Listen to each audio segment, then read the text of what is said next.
When love goes wrong, there's always casualties.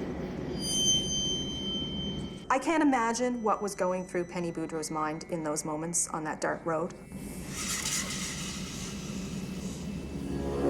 I had a daughter roughly the same age. It hit home. It was awful. One cold night in Nova Scotia will forever chill the bone.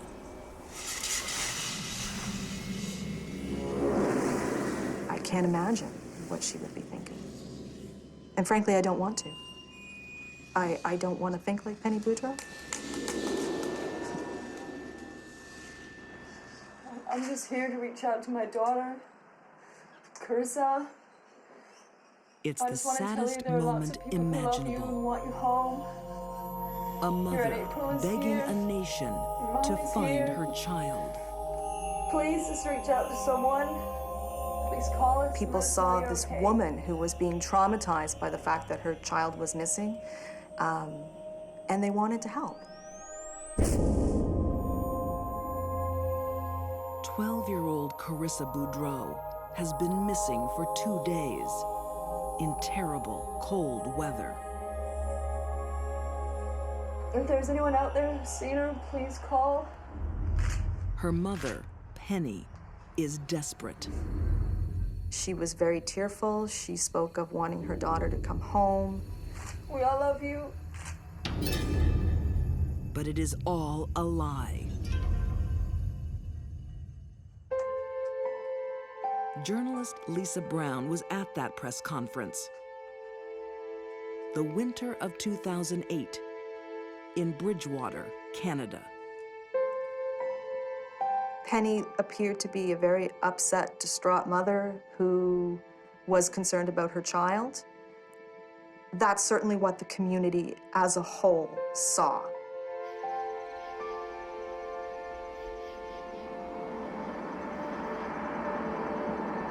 What the community doesn't see is an angry mother constantly at odds with her daughter. We are not going home! Just let me out of the car, I'll walk home! You are not getting out of the car! You're ruining my life! Oh, I'm ruining your life! Penny's parenting is going badly. You are making me crazy! You are pushing me! Oh my God! Just let me out of the car! When her 12-year-old daughter would be upset, screaming and yelling, as 12-year-old girls are prone to do, Penny got right there with her, Mom, I want to go home! You keep pushing me, I tell you! acting like another 12-year-old, screaming and yelling. Stop screaming at me! You just keep pushing me! I hate you, I hate you, I hate you! And this cold night, the arguments will stop. She finally drove to a rural road right outside town. You're crazy, Mom! You're let me out of the And told Carissa that if she wanted to get out, now was her chance. I'm telling everybody in school what a bitch you are! Carissa got out of the car, and Penny tackled her. You're a psycho!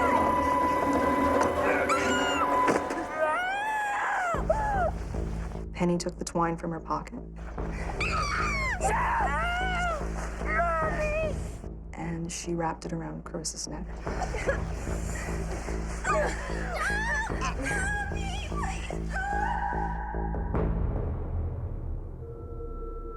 It's going to take approximately 2 to 3 minutes to kill someone with a ligature. The fact that her mother was kneeling on Carissa's chest meant that it was more difficult for Carissa to breathe. She would have attempted to gasp for air, at the same time looking into the eyes of her mother.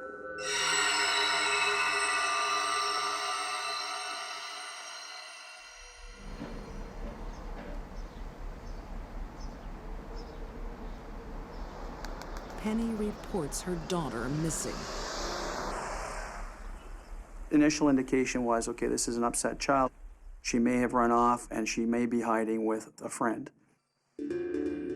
It starts as a routine case for Bridgewater police officer John Collier. Usually with our efforts, we are able to locate the young person within 48 to 72 hours. Your friend Sarah's worried sick. This didn't happen. Please just reach out to someone and let us The know press you're okay. conference yields few If leads. there's anyone out there who's seen her, please call. How could it? The fact that Penny went in front of a camera and made pleas to the public as the broken-hearted mother I just want to tell you have lots of people who love you. speaks to her evil nature.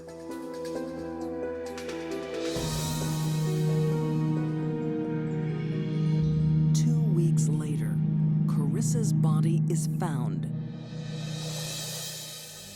Where and how her mother left her.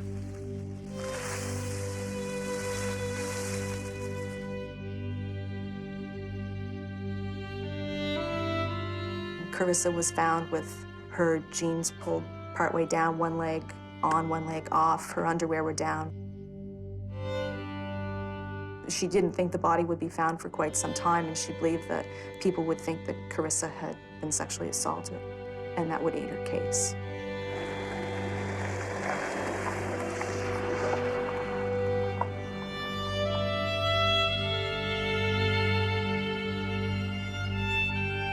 Bridgewater is in mourning and in panic at the thought of a sexual predator on the loose. This is a community that had not experienced any kind of crime like this, or a disappearance like this. There was that, who did this? Are they living amongst us? And is it going to happen again?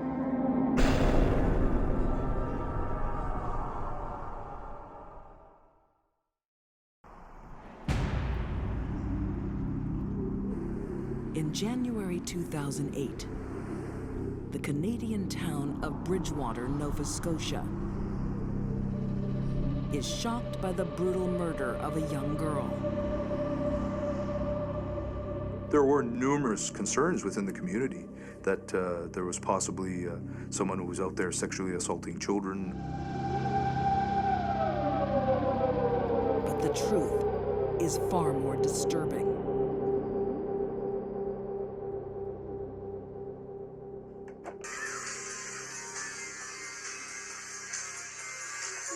Myself in a state of fright. The victim, Penny Boudreau, was like any other 12-year-old.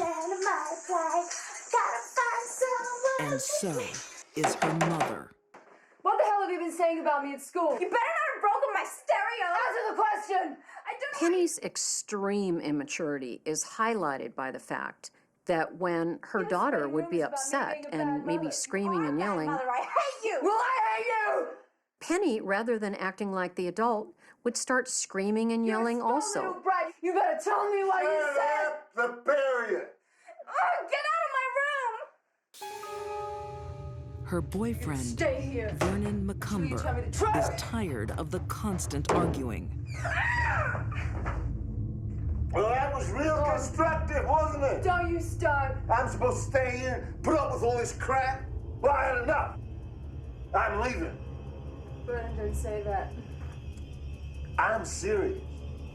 Either she goes, or I go. He did not mean it by the way of ultimately you should murder her, but he meant that she either has to go back to her father or the relationship is over. Penny doesn't take any chances. To keep her lover, she murders her flesh and blood. How could you do that? I did this for How could you? It's a shocking choice that no one can imagine. Penny, talk to me. Until there's a surprising breakthrough. The neighbors of theirs actually overheard Penny Boudreau and Vernon McCumber arguing in their apartment. You gave me an ultimatum. I had nothing to do with this. You disgust me. Mr. McCumber, of course, making certain statements to the fact of, Penn, why did you do this? I did it for us.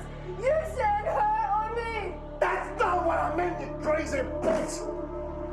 We were looking at potentially the mother and Vernon McCumber being involved in Carissa's death. Both are arrested on suspicion of murder.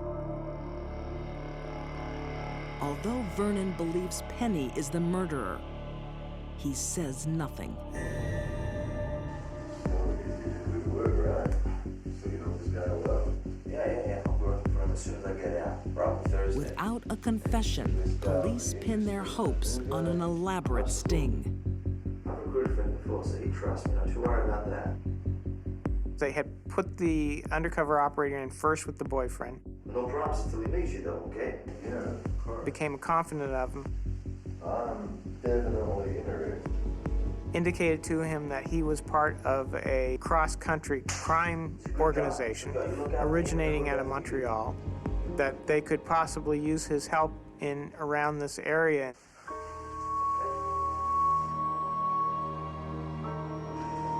So that's it. That's it. Once released, the couple is eager to make some easy money. Understood. They very quickly felt that he had nothing to do with it, and then switched the investigation to centering on Penny Boudreau. Penny confides to the fictitious crime syndicate. Every couple of months they come back and they tell me they found something new. Her fear that the police are on her trail. You know, I just wish that police vault would blow up or burn down.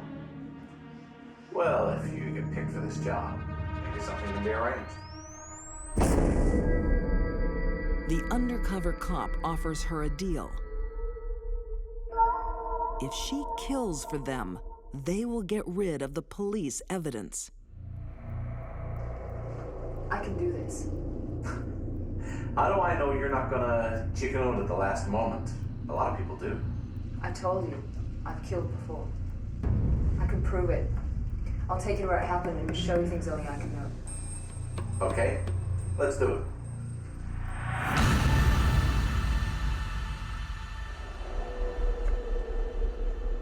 Penny walks straight into the police trap. And before hidden cameras, reveals more than could be imagined. She reenacts her brutal crime. It was chilling to watch the videotape of how cavalier she discussed the murder of her daughter. Hands behind her back. I had to get my knee on her just to hold her down. I got my twine. Just pulled it. She told the undercover operator she put the twine around her neck and strangled her daughter as she was staring her in the face. I don't really hold it down a bit. She wanted to talk about what she did. She was proud about what she did.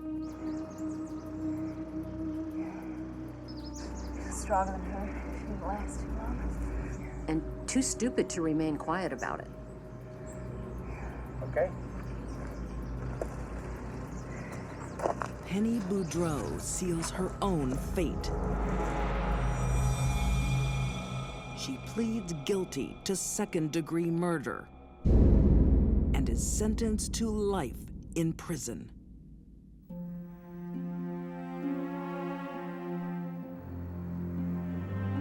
There were like 100 people there. They stood outside and they jeered and they shouted and they shouted obscenities at her and they called her names. We've never seen that here. People were just angry. Tragic thing is, a 12-year-old child who hadn't hurt anybody is no longer with us. Penny Boudreau is a monster. She is the poorest excuse of a mother I've ever seen.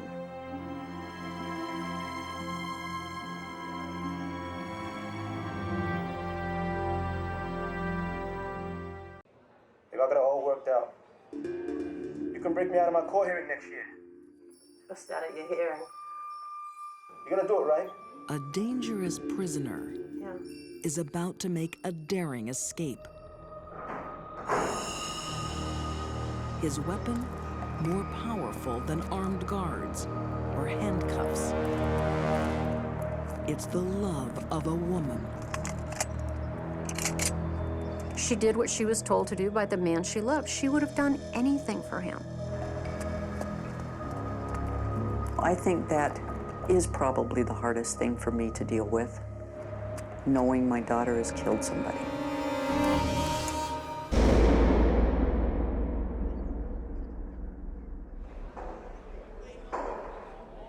In a Tennessee prison, a married mother of 3 begins work as a nurse. She worked shift at the prison, and she was getting harassed by the other prisoners.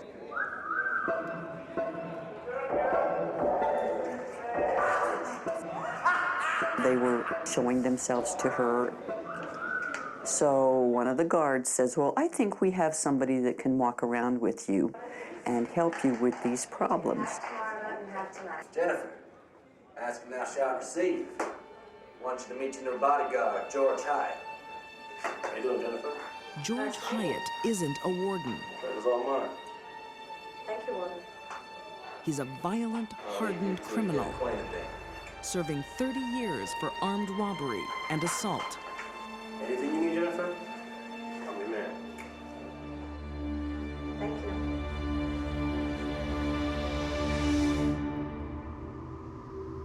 He is also persuasive, according to Assistant District Attorney Frank Harvey. By all accounts that we've gotten, George Hyde can be a very charismatic, charming, likable fellow. Choosing the wrong man has been a lifelong problem for Jennifer. Jennifer has a disorder of affection. She has to be attached to some man who she thinks loves her for her to feel complete.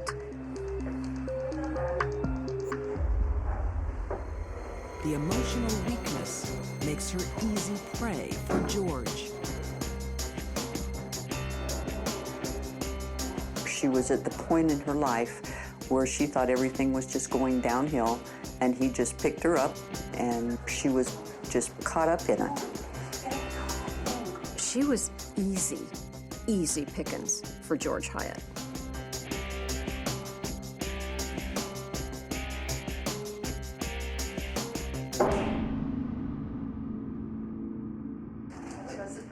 Oh, shit! You got a shrimp, girl? Yeah. Oh, Jennifer is happy to break the rules for her man. Oh, baby, you're great, man. They pretty quickly developed an inappropriate, intimate relationship. And in short order, she got fired for, of all things, smuggling into him fast food. I believe it was shrimp. But Jennifer is now obsessed. She walks out on her husband and children and moves closer to the prison.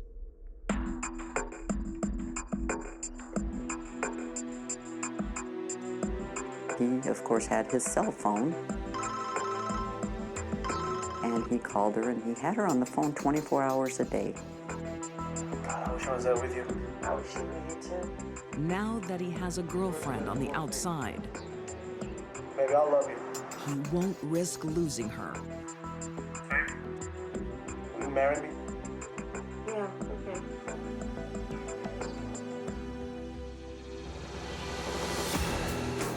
Jennifer says "I do" to her 4th husband in 14 years.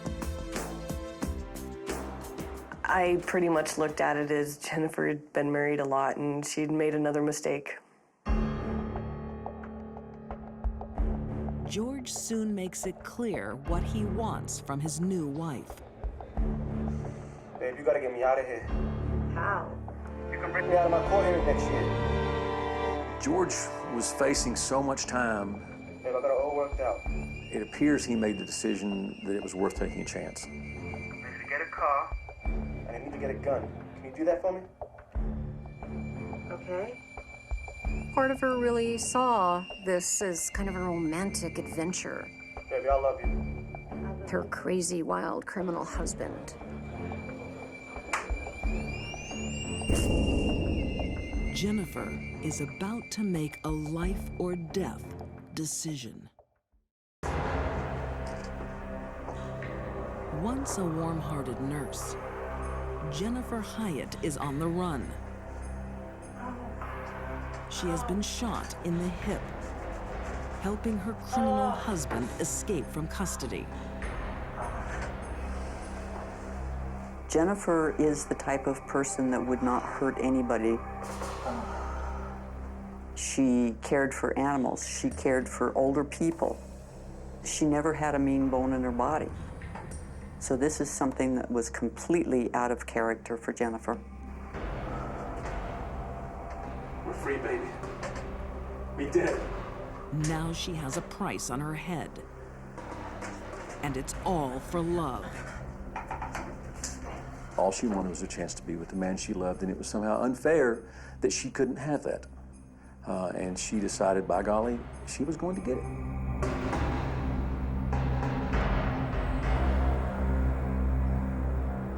It's August 2005. George Hyatt is on his way back to prison after a court hearing. It is here that Jennifer will prove her devotion to her husband. They had a very specific plan. She was told by George, think this over, go through this in your mind, be prepared, be prepared, be prepared. Jennifer approached the van. Just shoot him! Whoa, whoa, lady, don't shoot. George said shoot, and she did.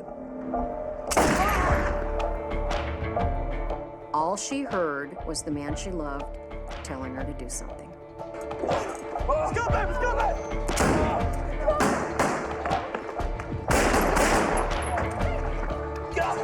Larry Harris, the other guard, drew his weapon and returned fire.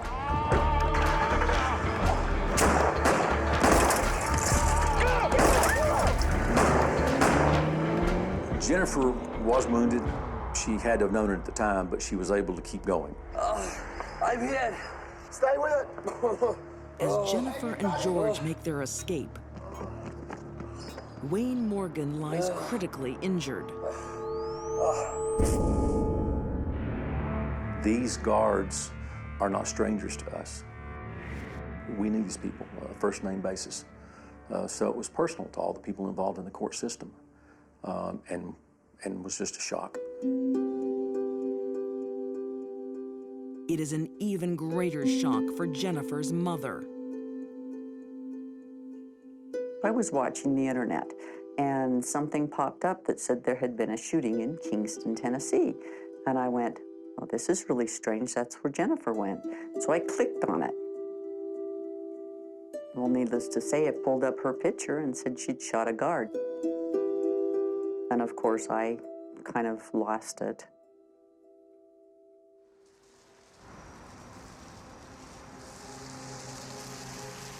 Hiding in a motel in Kentucky, Jennifer hears the fateful news that will seal her future. In an exchange of gunfire, the corrections officer was shot in the abdomen and later died in hospital.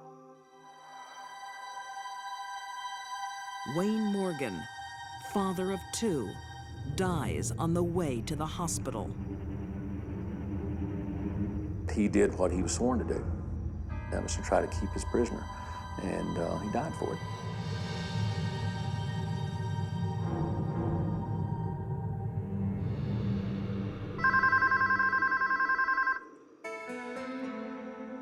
There was an immediate, massive hunt, a lockdown of areas. Hello? It was all over the media. This is Deputy Nikki Ralston of the United States Marshal Service. After 36 hours on the run, the couple are surrounded in Columbus, Ohio. Get George and come out of the room with your hands held up. They knew there was no place further for them to run. So,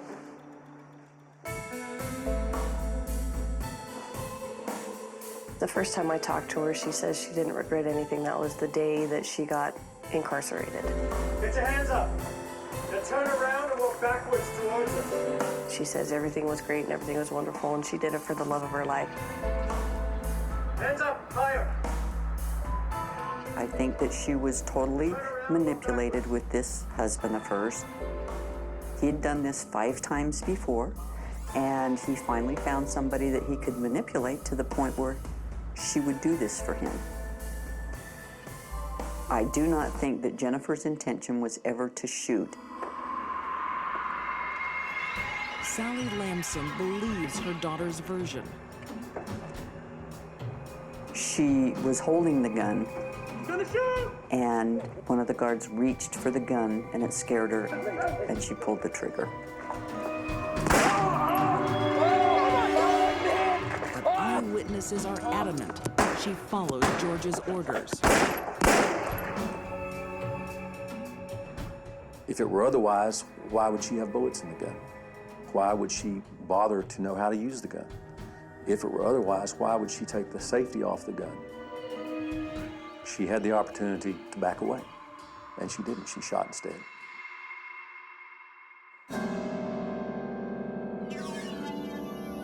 Jennifer Hyatt avoids the death penalty by pleading guilty to first-degree murder.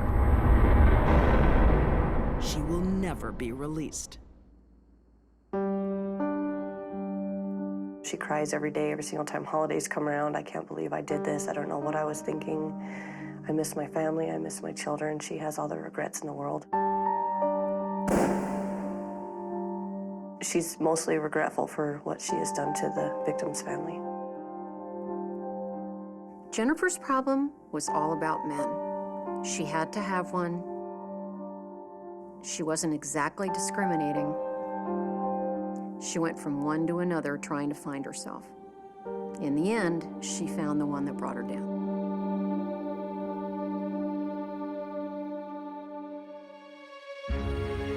These deadly women put love before lives. Teenager Christine Paolilla butchered her best friends. Penny Boudreau strangled her 12-year-old daughter to keep her lover.